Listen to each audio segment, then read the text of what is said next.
اور وہ جو باہر لوگ بیٹھے ہوئے ہیں انگریزی بولنے والے، وہ کہتے ہیں ہم ریمیٹنس بند کر دیں گے. اور ریمیٹنس تو یہ بھیجتے ہیں، یہ ہمارے بھائی جو بیٹھے ہوئے ہیں جی سی سی کنٹریز میں. سعودی عرب میں 28 لاکھ پاکستانی رہتا ہے، یو اے ای میں 18 لاکھ پاکستانی رہتا ہے.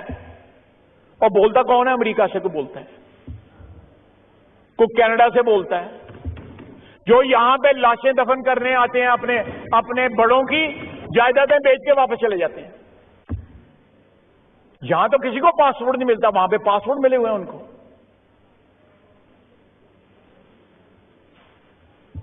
And they have the guts, اور دے ہیو دا، کتنے شیم لیس لوگ ہیں کہ ان ملکوں میں بیٹھ کے پاکستان کے خلاف سازشیں کرتے ہیں، پاکستان کو گالی دیتے ہیں. جس مٹی نے ان کو جنم دیا، اور جس مٹی کو وہ ابینڈن کر کے، کوئی وینکوور میں بیٹھا ہے، کوئی ٹورنٹو میں بیٹھا ہے، وہ کوئی نیو یارک میں، کوئی کہاں پہ بیٹھا ہوا ہے، وہ کم از کم عزت کرو اپنے ملک کی جس نے تمہیں جنم دیا، جس نے تمہیں بنیادی شناخت دی. جناب والا 50 ڈگری ٹیمپریچر کے اندر ابوظہبی، دبئی اور جدہ اور ریاض میں لوگ کام کرتے ہیں اور اپنے پاکستان کو، اپنے وطن کو پیسے بیچتے ہیں.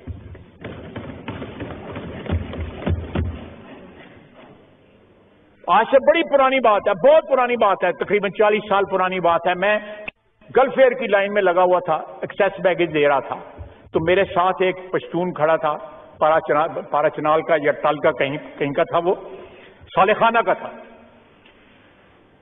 6000 درہم اس نے جو ہے دیا، ٹیکس دیا، وہ جو ایکسیس بیگیج دیا. میں نے کہا یار یہ گلف ایئر کا آیت ہے، یہ ٹکٹ بھی سستا ہے اور یہ ایکسیس بیگیج بھی چھوڑے ہیں، تو تم نے یہ کہتے نہیں، میں سارے ڈیرے کے سامان لے کے آیا ہوں، 7-8 لوگوں کا آدمیوں کا سامان ہے، اور میں مل کے پیسے ہم کٹھے دے رہے ہیں. تو میں کہا پھر بھی یہاں تمہیں پیسے بچ جاتے. وہ کہتا نہیں، جو بھی مجھے جانتا تو نہیں تھا، کہنے لگا نہیں جناب، میں اسی جہاز پہ جاؤں گا جس کی اوپر جو ہے پاکستان کا جھنڈا ہے. جب یہ اٹھتا ہے نا تو میرا دل اتنا بڑا ہو جاتا ہے. اور مجھے وہاں پہ شرم آئی کہ میں سستا ٹکٹ لے کے گلف ایئر پہ. یہ لوگ پاکستانی ہیں، وہ لوگ پاکستانی جو وہاں پہ بیٹھے ہوئے ہیں نا، they are not coming back. ان لوگوں نے واپس آنا ہے. یہ عید پہ آتے ہیں، دونوں عیدوں پہ آتے ہیں، آگے پیچھے آتے ہیں، بچے یہاں پہ ہیں، والدین یہاں پہ ہیں، جائیداد یہاں پہ خریدتے ہیں.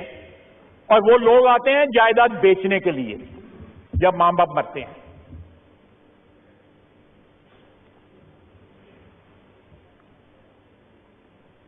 ان کے لیے ڈویڈنڈز ہوتے ہیں یہ، اور دھمکی دیتے ہیں کہ ہم ریمیٹنس نہیں بھیجیں گے. یہ بات ایکسیپٹیبل ہے کہ ہمارا جو آفیشیل ریٹ اور ہمارا جو مارکیٹ ریٹ ہے وہ زیادہ ہے، جس کی وجہ سے ہماری ریمیٹنس ڈراپ ہوئی ہے. لیکن اس وجہ سے نہیں، کسی نے عمران خان کی محبت میں ریمیٹنس جو ہے دینی بند نہیں کی. وطن کی محبت جو ہے، یہ لوگ جہاں پہ بستے ہیں، 70-80% جو ہماری اوورسیز پاکستانی کی جو پاپولیشن ہے، اور باقی جگہوں پہ بھی، برطانیہ میں بھی، یورپ میں بھی، امریکہ میں بھی، ہر جگہ ان کے دلوں میں محبت ہے. تو پاکستان کی محبت ہے، اس مٹی کی محبت ہے. عمران خان کی محبت کے پیچھے وہ پاکستان کے ساتھ اپنی محبت کو کبھی قربان نہیں کرتے.